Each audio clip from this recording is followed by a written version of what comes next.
ನಮಸ್ಕಾರ, ನಾನು ನಿಮ್ಮ ಜ್ಯೋತಿಷ್ಯ ಮಿತ್ರ ಸಂತೋಷ್. ಈ ದಿನದ ವಿಷಯ, ಯಾರ ಜನ್ಮ ಕುಂಡಲಿಯಲ್ಲಿ ಲಾಟ್ರಿ ಯೋಗ ಇರುತ್ತದೆ ಎಂದು ನಾವು ತಿಳಿಯೋಣ. ಮುಖ್ಯವಾಗಿ ಲಾಟ್ರಿ ಎಂಬುದು ಅದೃಷ್ಟದ ಆಟ.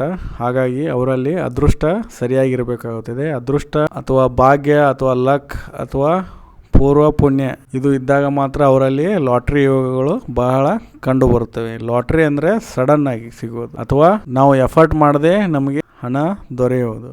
ಹಾಗಾಗಿ ಯಾರ ಜನ್ಮ ಕುಂಡಲಿಯಲ್ಲಿ ಲಾಟ್ರಿ ಯೋಗ ಇದೆ ಎಂದು ನಾವು ಈ ದಿನ ತಿಳಿಯೋಣ. ಮುಖ್ಯವಾಗಿ ಲಾಟ್ರಿ ಯೋಗ ಪಡೆಯಲು ಅವರಲ್ಲಿ ಕೇತು ಸರಿಯಾಗಿರಬೇಕು. ಕೇತು 2-8 ಮನೆಗಳಿಗೆ ಕನೆಕ್ಷನ್ ಇರಬೇಕು. 2ನೇ ಮನೆಯಲ್ಲಿ ಇರಬೇಕು ಅಥವಾ 2ನೇ ಮನೆಗೆ ದೃಷ್ಟಿ ಇರಬೇಕು ಅಥವಾ 2ನೇ ಮನೆಯ ಅಧಿಪತಿಯೊಂದಿಗೆ ಯುತಿ ದೃಷ್ಟಿಯಲ್ಲಿ ಇರಬೇಕು. 2ನೇ ಮನೆ ನಮಗೆ ಧನಸ್ಥಾನ ಎಂದು ಹೇಳುತ್ತೇವೆ. ಹಾಗಾಗಿ 2ನೇ ಮನೆಯಲ್ಲಿ ಕೇತುವಿನ ಪ್ರಭಾವ ಒಳ್ಳೆಯದಾಗಿರುತ್ತದೆ. ಅದೇ ರೀತಿ 8ನೇ ಮನೆಯು ಕೂಡ ಸಡನ್ ಆಗಿ ಸಿಗುವ ಲಾಭ ಅಥವಾ ಸಡನ್ ಇವೆಂಟ್ ನಡೆಯುವ ಸ್ಥಾನ ಎಂದು ಹೇಳುತ್ತೇವೆ. ಅದೇ ರೀತಿ ಲಾಟ್ರಿಗೆ ಸಂಬಂಧಿಸಿದ್ದು 8ನೇ ಮನೆ ಆಗಿರೋದರಿಂದ 8ನೇ ಮನೆ ನಾವು ಪಿತ್ರಾರ್ಜಿತ ಆಸ್ತಿಗೂ ಕೂಡ ಹೋಲಿಸುತ್ತೇವೆ. ಹಾಗಾಗಿ 8ನೇ ಮನೆಯಲ್ಲಿ ಕೇತುವಿನ ಕನೆಕ್ಷನ್ ಇರಬೇಕು. ಯಾರ ಜನ್ಮ ಕುಂಡಲಿಯಲ್ಲಿ 8ನೇ ಮನೆಯಲ್ಲಿ ಕೇತು ಇರುತ್ತಾನೆ ಅವರಿಗೆ ಅವರ ಜನ್ಮದಲ್ಲಿ ಲಾಭ ಸಡನ್ ಆಗಿ ಆಗುತ್ತಿರುತ್ತದೆ. ಅದೇ ರೀತಿ ಅವರಿಗೆ ಯಾವುದೇ ರೀತಿಯ ಹಣದ ಲಾಭ ಅಥವಾ ಹಣ ಅವರಿಗೆ ದೊರೆಯುತ್ತಿರುತ್ತದೆ ಯಾವುದೇ ರೂಪದಲ್ಲಿ. ಹಾಗಾಗಿ ಕೇತು ಸಡನ್ಗೆ ಕಾರಕ ಆಗಿರುವುದರಿಂದ 8ನೇ ಮನೆ ಸಡನ್ಗೆ ಸಂಬಂಧಿಸಿದ್ದು. ಸಡನ್ ಆಗಿ ಯೋಗವನ್ನು ಉಂಟು ಮಾಡುವನೇ ಕೇತು. ಕೇತು ಸರಿ ಇದ್ದಾಗ ಮಾತ್ರ ಅವರಲ್ಲಿ ಲಾಟ್ರಿ ಯೋಗ ಇರುತ್ತದೆ. ಅದೇ ರೀತಿ ಕೇತು 8ನೇ ಮನೆಯಲ್ಲಿದ್ದಾಗ ರಾಹು 2ನೇ ಮನೆಯಲ್ಲಿ ಇರ್ತಾನೆ. ಕೇತು 2ನೇ ಮನೆಯಲ್ಲಿದ್ದಾಗ ರಾಹು 8ನೇ ಮನೆಯಲ್ಲಿ ಇರ್ತಾನೆ. ಹಾಗಾಗಿ ರಾಹು ಕೇತುಗಳು ಕೂಡ ನಾವು ಇಲ್ಲಿ ಪರಿಗಣಿಸಬೇಕಾಗುತ್ತದೆ. ರಾಹು ಕೇತು 2-8ಗೆ ಕನೆಕ್ಷನ್ ಇರಬೇಕು. ಅದೇ ರೀತಿ 2ನೇ ಮನೆಗೆ ಅಷ್ಟಕ ವರ್ಗಗಳಲ್ಲಿ ಹೆಚ್ಚಿನ ಬಿಂದುಗಳು ಇರಬೇಕು. 2ನೇ ಮನೆಗೆ ಗುರುವಿನ ದೃಷ್ಟಿ ಯುತಿ ಇರಬೇಕು. 2ನೇ ಮನೆಗೆ ಪಾಪಗ್ರಹಗಳ ದೃಷ್ಟಿ ಇರಬಾರ್ದು. ವಿಶೇಷವಾಗಿ ಶನಿ ರಾಹುವಿಂದ ಇರಬಾರ್ದು.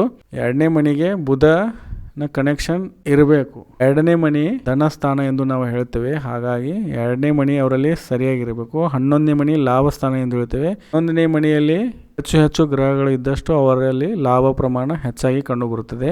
11ನೇ ಮನೆಯಲ್ಲಿ ಶುಭ ಗ್ರಹಗಳ ದೃಷ್ಟಿ ಯುತಿ ಇರಬೇಕು. 11ನೇ ಮನೆ ಅಧಿಪತಿಯು ಕೂಡ ಕೇಂದ್ರ ತ್ರಿಕೋಣಗಳಲ್ಲಿರಬೇಕು. ಪಾಪ ಪ್ರಭಾವದಿಂದ ಇರಬಾರ್ದು, ಪಾಪ ಮಧ್ಯತ್ವದಲ್ಲಿ ಇರಬಾರ್ದು. 11ನೇ ಮನೆಯು ಕೂಡ ಪಾಪ ಮಧ್ಯತ್ವದಲ್ಲಿ ಇರಬಾರ್ದು. 11ನೇ ಮನೆ ಕೂಡ ಭಾವಬಲದಲ್ಲಿ ಬಲವಾಗಿರಬೇಕು.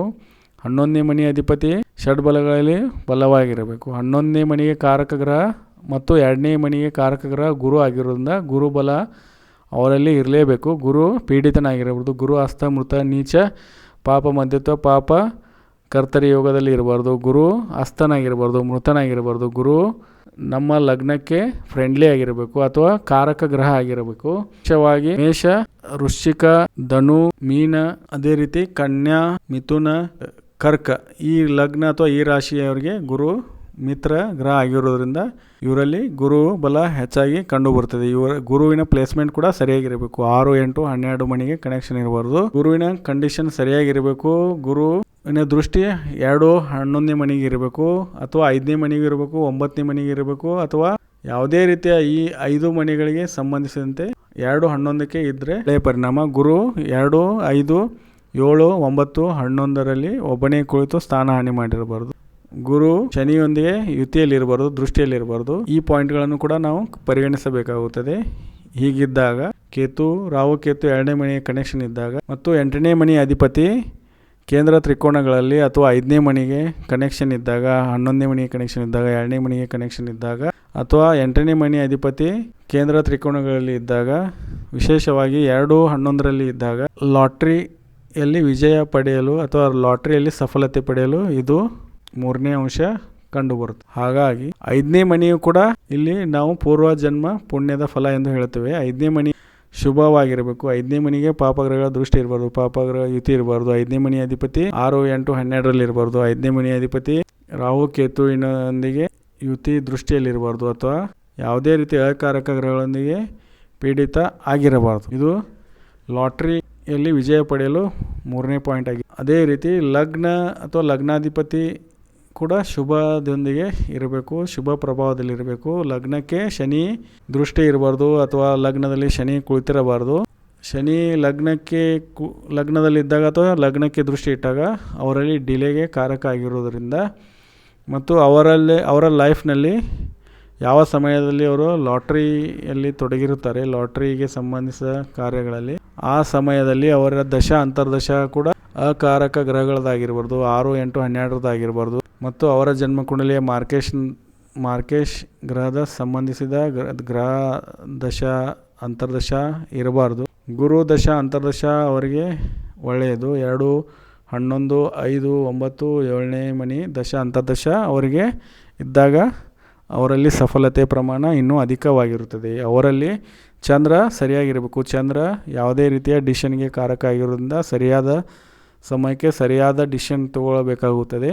ಹಾಗಾಗಿ ಚಂದ್ರನು ಪೀಡಿತನಾಗಿರ್ಬೋದು. ಚಂದ್ರನಿಂದ ಯಾವುದೇ ರೀತಿಯ ದೋಷಗಳು ಆಗಿರಬಾರ್ದು. ಚಂದ್ರ ಕೇಮದ್ರುಮ ದೋಷದಲ್ಲಿರಬಾರ್ದು, ದರಿದ್ರ ದೋಷದಲ್ಲಿರಬಾರ್ದು. ಅಥವಾ ಗುರು ಚಂದ್ರ ಕೇಂದ್ರ ತ್ರಿಕೋಣಗಳಲ್ಲಿರಬೇಕು. ಕೇಂದ್ರ ತ್ರಿಕೋಣಗಳ ಬಿಟ್ಟು ಷಡಾಷ್ಟಕ ದೋಷ ಆಗಿರಬಾರ್ದು. ಗುರು ಚಂದ್ರ 6, 8, 12ಕ್ಕೆ ಸಂಬಂಧ ಇರಬಾರ್ದು. ಅಥವಾ ಗುರು ಚಂದ್ರ ಯಾವುದೇ ರೀತಿಯ ಪಾಪ ಪ್ರಭಾವದೊಂದಿಗೆ ಯುತಿ ದೃಷ್ಟಿಯಲ್ಲಿ ಇರಬಾರ್ದು. ಅದೇ ರೀತಿ 2, 11ನೇ ಮನೆ ಗುರುವಿನೊಂದಿಗೆ 6, 8 ಸಂಬಂಧ ಇರಬಾರ್ದು. ಅದೇ ರೀತಿ ಅವರಲ್ಲಿ ಅದೃಷ್ಟ ಸ್ಥಾನ 9ನೇ ಮನೆ. 9ನೇ ಮನೆಯಲ್ಲಿ ಶುಭ ಗ್ರಹಗಳ ದೃಷ್ಟಿ, ಶುಭ ಗ್ರಹಗಳ ಯುತಿ ಇರಬೇಕು. 9ನೇ ಮನೆಯ ದಶ ಅಂತರ್ದಶ ಸಮಯ ಕೂಡ ಅವರಲ್ಲಿ ಒಳ್ಳೆಯ ಪರಿಣಾಮವನ್ನು ಕೊಡುತ್ತದೆ. ಈ ಎಲ್ಲ ಪಾಯಿಂಟ್ಗಳನ್ನು ಕನ್ಸಿಡರ್ ಮಾಡಬೇಕಾಗುತ್ತದೆ. ಈ ಎಲ್ಲ ಪಾಯಿಂಟ್ಗಳು ನವಮಾಂಶ ಕುಂಡಲಿಯಲ್ಲಿ ಕೂಡ ಸೇಮ್ ಕಂಡು ಬರಬೇಕು ಅಥವಾ ಇದೇ ರೀತಿ ಕಂಡು ಬರಬೇಕು. ನವಮಾಂಶ ಕುಂಡಲಿಯಲ್ಲಿ ಯಾವುದೇ ರೀತಿಯ ಕುಂಡಲಿಯ ಮೊದಲನೇ ಅಧಿಪತಿ ಪಾಪಗ್ರಹಗಳೊಂದಿಗೆ ಯುತಿ ದೃಷ್ಟಿಯಲ್ಲಿರಬಾರ್ದು. ವಿಶೇಷವಾಗಿ ಶನಿಯೊಂದಿಗೆ ಯುತಿ ದೃಷ್ಟಿಯಲ್ಲಿರಬಾರ್ದು. 4ನೇ ಮನೆ ನವಮಾಂಶ ಕುಂಡಲಿಯಲ್ಲಿ 4ನೇ ಮನೆ ಪೀಡಿತ ಆಗಿರಬಾರದು. 9ನೇ ಮನೆಯಲ್ಲಿ ಶುಭ ಗ್ರಹಗಳ ದೃಷ್ಟಿ ಇರಬೇಕು. 7ನೇ ಮನೆಯಲ್ಲಿ ಕೂಡ ಶುಭ ಗ್ರಹಗಳ ದೃಷ್ಟಿ ಇರಬೇಕು. ಅದೇ ರೀತಿ ಅಪಾರ ಧನ ಸಂಪತ್ತಿಗೆ ಕಾರಕ ಶುಕ್ರ ಆಗಿರುವುದರಿಂದ ಶುಕ್ರನ ಕಂಡೀಷನ್ ಕೂಡ ನಾವು ಇಲ್ಲಿ ನೋಡಿಕೊಳ್ಳಬೇಕಾಗುತ್ತದೆ. ಶುಕ್ರ ಪೀಡಿತ ಆಗಿರಬಾರ್ದು. ಶುಕ್ರ ಅಸ್ತಮೃತ ನೀಚ ಆಗಿರಬಾರ್ದು. ಶುಕ್ರ ಪಾಪಗ್ರಹದೊಂದಿಗೆ ಯುತಿ ದೃಷ್ಟಿ ಇರಬಾರ್ದು. ಶುಕ್ರ ಅಂಶ ಬಲ ಇರಬೇಕು. ಶುಕ್ರ ಶನಿಯೊಂದಿಗೆ ದೃಷ್ಟಿಲಿರಬಾರ್ದು. ಶುಕ್ರ ಯಾವುದೇ ರೀತಿಯ ರಾಹುವಿನೊಂದಿಗೆ ದೃಷ್ಟಿ ಇರಬಾರ್ದು. ಶುಕ್ರ ಕೇತುವಿನ ಜೊತೆ ಯುತಿ ಇರಬಾರ್ದು. ಶುಕ್ರ 4, 12, 7ರಲ್ಲಿ ಒಬ್ಬನೇ ಇದ್ದಾಗ, ಪಾಪಗ್ರಹಗಳ ದೃಷ್ಟಿ ಇದ್ದಾಗ ಶುಕ್ರ ತನ್ನ ಬಲವನ್ನು ಕಳೆದುಕೊಳ್ಳುತ್ತಾನೆ. ಶುಕ್ರ ಶನಿಯೊಂದಿಗೆ ಕುಳಿತಾಗ ಪೀಡಿತ ಆಗುತ್ತಾನೆ. ಶುಕ್ರ ಕೇತುವಿನೊಂದಿಗೆ ಕೂಡಿದಾಗ ಕೂಡ ಪೀಡಿತನಾಗುತ್ತಾನೆ. ಶುಕ್ರ ಷಡ್ಬಲಗಳಲ್ಲಿ ಬಲಯುತ ಆಗಿರಬೇಕು, ಮೊದಲನೇ ಸ್ಥಾನದಲ್ಲಿರಬೇಕು. ಶುಕ್ರ ಎಲ್ಲಿ ಇರುತ್ತಾನೆ ಅಲ್ಲಿಂದ ಕೇಂದ್ರ ಸ್ಥಾನಗಳಲ್ಲಿ ಶುಭ ಗ್ರಹಗಳಿರಬೇಕು, ಶುಭ ಗ್ರಹಗಳ ದೃಷ್ಟಿ ಇರಬೇಕು. ಶುಕ್ರ ಲಗ್ನಕ್ಕೆ ಸಂಬಂಧಿಸಿರಬೇಕು, ಲಗ್ನಕ್ಕೆ ದೃಷ್ಟಿ ಇರಬೇಕು ಅಥವಾ ಲಗ್ನಾಧಿಪತಿಯೊಂದಿಗೆ ಯಾವುದೇ ರೀತಿಯ ಸಂಬಂಧದಲ್ಲಿ ಇರಬೇಕಾಗುತ್ತದೆ. ಶುಕ್ರ ಯಾರಲ್ಲಿ ಸರಿಯಾಗಿರುತ್ತಾನೆ ಅವರಲ್ಲಿ ಸಕ್ಸಸ್ ಅಥವಾ ಸುಖ ಅಥವಾ ಸಂಪತ್ತು ಅವರಲ್ಲಿ ಸರಿಯಾಗಿ ಕಂಡು ಬರುತ್ತದೆ. ಶುಕ್ರ ಯಾವುದೇ ರೀತಿಯ ಮೈಂಡ್ಸೆಟ್ ಅಥವಾ ಯಾವುದೇ ರೀತಿಯ ಒಳ್ಳೆಯ ಮೂಡ್ಗಾಗಿ ಶುಕ್ರ ಇರಲೇಬೇಕಾಗುತ್ತದೆ. ಅದೇ ರೀತಿ ಮಂಗಳ ಗ್ರಹ ನಿರ್ಧಾರ ತಗೊಳ್ಳುವಲ್ಲಿ ಇನ್ಫ್ಲೂಯೆನ್ಸ್ ಮಾಡುವ ಗ್ರಹ ಆಗಿರೋದ್ರಿಂದ ಮಂಗಳ ದೋಷನೂ ಕೂಡ ಅವರಲ್ಲಿ ಇರಬಾರ್ದು. ಮಂಗಳ ಪೀಡಿತನಾಗಿರಬಾರ್ದು. ಮಂಗಳ ಮೊದಲನೇ ಮನೆಗೆ 7ನೇ ಮನೆಗೆ ಕನೆಕ್ಷನ್ ಇರಬಾರ್ದು.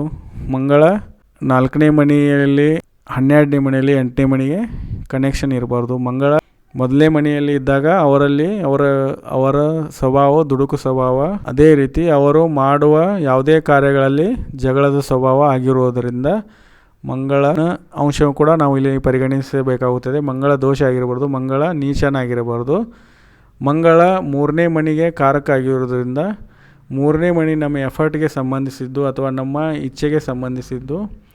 ಹಾಗಾಗಿ ಇಚ್ಛಾಬಲ ಕೂಡ ಇಲ್ಲಿ ಸರಿಯಾಗಿ ಇರಬೇಕಾಗುತ್ತೆ. 5ನೇ ಮನೆ ಇಲ್ಲಿ ಲಕ್ಗೆ ಕಾರಕ. 5ನೇ ಮನೆಯಲ್ಲಿ ಗುರು ದೃಷ್ಟಿ ಇದ್ದಾಗ ಇನ್ನೂ ಅವರಲ್ಲಿ ಲಕ್ ಪ್ರಮಾಣ ಹೆಚ್ಚಾಗಿ ಕಂಡು ಬರುತ್ತದೆ.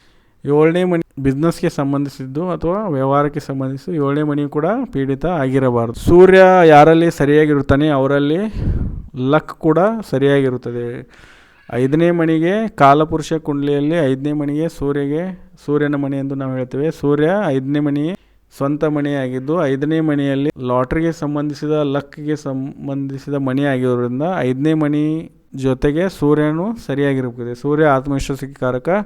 ಹಾಗಾಗಿ ಆತ್ಮವಿಶ್ವಾಸ ಇಲ್ಲದೇ ಯಾರು ಈ ಲಾಟ್ರಿಗಳಲ್ಲಿ ಸಫಲತೆಯನ್ನು ಪಡೆಯುವುದಿಲ್ಲ. ಹಾಗಾಗಿ ಸೂರ್ಯನ ಪ್ರಭಾವವನ್ನು ಕೂಡ ನಾವು ನೋಡಿಕೊಳ್ಳಬೇಕಾಗುತ್ತದೆ. ಸೂರ್ಯ ಗ್ರಹಣ ದೋಷದಲ್ಲಿ ಇರಬಾರ್ದು. ಸೂರ್ಯ ಚಂದ್ರನ ಜೊತೆ ಕೂಡಿ ಅಮಾವಾಸ್ಯೆ ದೋಷ ಮಾಡಿರಬಾರ್ದು. ಸೂರ್ಯ ಶನಿಯೊಂದಿಗೆ ಯುತಿ ದೃಷ್ಟಿಯಲ್ಲಿರಬಾರ್ದು. ನಮ್ಮಲ್ಲಿ ರಾಜಯೋಗಗಳ ಪ್ರಮಾಣ ಅಧಿಕವಾಗಿರಬೇಕು. ರಾಜಭಂಗ ಯೋಗ ಆಗಿರಬಾರ್ದು, ಅಥವಾ ನೀಚಭಂಗ ರಾಜಯೋಗ ಅಥವಾ ಯಾವುದೇ ರೀತಿಯ ರಾಜಯೋಗಗಳು ಭಂಗ ಆಗಿರಬಾರ್ದು. ರಾಜಯೋಗಗಳ ಫಲ ಸಿಗಬೇಕಾದಲ್ಲಿ ನಮ್ಮಲ್ಲಿ ನಮ್ಮ ಮೊದಲನೇ ಮನೆ ಅಧಿಪತಿ ಅಥವಾ ಮೊದಲನೇ ಮನೆ ಸ್ಟ್ರಾಂಗ್ ಆಗಿರಬೇಕಾಗುತ್ತದೆ. ನವಮಾಂಶ ಕುಂಡಲಿಯಲ್ಲಿಯೂ ಕೂಡ ಸ್ಟ್ರಾಂಗ್ ಆಗಿರಬೇಕಾಗುತ್ತದೆ. ನವಮಾಂಶ ಕುಂಡಲಿಯಲ್ಲಿ ವರ್ಗೋತ್ತಮ ಗ್ರಹಗಳಿರಬೇಕು. ಅದೇ ರೀತಿ ಪುಷ್ಕರ್ ನವಮಾಂಶದ ಯೋಗದಲ್ಲಿ ಗ್ರಹಗಳು ಹೆಚ್ಚಾಗಿ ಇರಬೇಕು. ಮತ್ತು ಗುರು ಹಾಗೂ ಶುಕ್ರ ಕೇಂದ್ರಾಧಿಪತಿ ದೋಷ ಮಾಡಿರಬಾರ್ದು. ಮತ್ತು ಶುಕ್ರನ ರಾಶಿ ನಕ್ಷತ್ರಗಳಲ್ಲಿ ಇದ್ದವರಿಗೆ ಲಾಟ್ರಿಲಿ ಸಫಲತೆ ಹೆಚ್ಚಾಗಿ ಕಂಡು ಬರುತ್ತದೆ. ಚಂದ್ರ ಗ್ರಹದ ಇನ್ಫ್ಲೂಯೆನ್ಸ್ ಕೂಡ ಹೆಚ್ಚಾಗಿರೋದ್ರಿಂದ ಚಂದ್ರ ಪೀಡಿತ ಆಗಿರಬಾರ್ದು. ಅದೇ ರೀತಿ ಬುದ್ಧಿಗೆ ಕಾರಕ ಆಗಿರೋದ್ರಿಂದ ಬುದ್ಧಿನೂ ಇಲ್ಲಿ ಹೆಚ್ಚಾಗಿ ಬೇಕಾಗಿರೋದ್ರಿಂದ ಬುಧ ಪೀಡಿತನಾಗಿರ್ಬೋದು. ಬುಧ ಲಾಜಿಕಲ್ ಬ್ರೈನ್ಗೆ ಕಾರಕ ಅಥವಾ ಲಾಜಿಕಲ್ ಥಿಂಕಿಂಗ್ಗೆ ಕಾರಕ. ಹಾಗಾಗಿ ಇಲ್ಲಿ ಲಾಜಿಕಲ್ ಬ್ರೈನ್ ಬೇಕಾಗೋದ್ರಿಂದ ಅಥವಾ ಲಾಜಿಕಲ್ ತರ್ಕ ಜ್ಞಾನ ಬೇಕಾಗೋದ್ರಿಂದ ಬುಧನೂ ಕೂಡ ಇಲ್ಲಿ ಸರಿಯಾಗಿರ್ಬೇಕು. ಬುಧ 5ನೇ ಮನೆಯಲ್ಲಿ ಇದ್ದಾಗ ಅವರಿಗೂ ಕೂಡ ಲಾಟ್ರಿಯಲ್ಲಿ ಯೋಗ ಕಂಡು ಬರ್ತದೆ. ರಾಹು ಕೇತುಗಳು ಬುಧನ ನಕ್ಷತ್ರ ಅಥವಾ ಬುಧನ ರಾಶಿಗಳಲ್ಲಿ ಒಳ್ಳೆಯ ಪರಿಣಾಮ ಕೊಡೋದ್ರಿಂದ ರಾಹು ಕೇತುಗಳು ವಿಶೇಷವಾಗಿ ರಾಹು ಬುಧನ ನಕ್ಷತ್ರ ಅಥವಾ ಬುಧನ ರಾಶಿ ಲಗ್ನಗಳಲ್ಲಿ ಇರಬೇಕು. ಅದೇ ರೀತಿ ರಾಹು ಬುಧನೊಂದಿಗೆ ಯುತಿಯಲ್ಲಿ ಇದ್ದಾಗ ಇದು ಒಂದು ಅಡ್ವಾಂಟೇಜ್ ಆಗಿ ಕಂಡುಬರುತ್ತದೆ. ರಾಹು ಶುಕ್ರನೊಂದಿಗೆ ಯುತಿಯಲ್ಲಿದ್ದಾಗ ಇದು ಕೂಡ ಲಾಟ್ರಿಗೆ ಅನುಕೂಲಕರವಾಗಿರುತ್ತದೆ. ಇದು ಈ ದಿನದ ವಿಷಯ. ಈ ವಿಡಿಯೋ ನೋಡಿದ್ದಕ್ಕೆ ಧನ್ಯವಾದಗಳು.